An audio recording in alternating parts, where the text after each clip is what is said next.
Falcons head coach. He had something to say about not giving Bill Belichick any help. For sure, there's been times when people have defended well. As a coach, you do go back and look back and talk about the things that you wish you had done differently. I won't say which teams, but there's definitely games this year where I think he works plenty hard enough. I know that, so no need to give him any shortcuts or their staff for that matter. But for sure, there's teams that have defended our offense better than others. Yeah. I don't know what he just said. So can you translate that for me? What is Dan Quinn talking about there? Talking about coach speak. I think he's talking about Bill Belichick, right? Right. And he's talking about not giving him.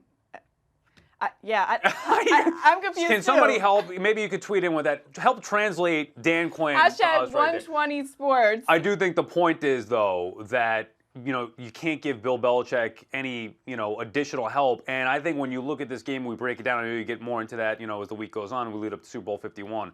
The biggest advantage in any area of the game in the matchups is at head coach. And it's not total disrespect to Dan Quinn, but you're talking about the greatest ever in Bill Belichick, arguably the greatest ever to do it against a guy who's, in his second year as a head coach and coaching for the first time in the Super Bowl as a head coach. So I think, and Dan Quinn's, in-game, judgments sometimes or decisions are not, not the best in the world. So I do think that's the biggest disparity when you look at the matchups. He's going to, he's up against it going up against Bill Belichick. And that must be the hardest thing for Dan Quinn standing at the podium, to be asked about Bill Belichick or anything relating to him and just be like, I don't know, he's the greatest coach ever. Yeah, right. What am I supposed to say? Yeah. And, you guys can continue to ask me these questions all week long, but I really have nothing else to say besides that, and I got my work cut out for me. So excuse me while I go review some more tape. I got to get off this podium. Yeah, that's more so what I feel like he was just kind of shaking his head like, I got to go back and hit the books.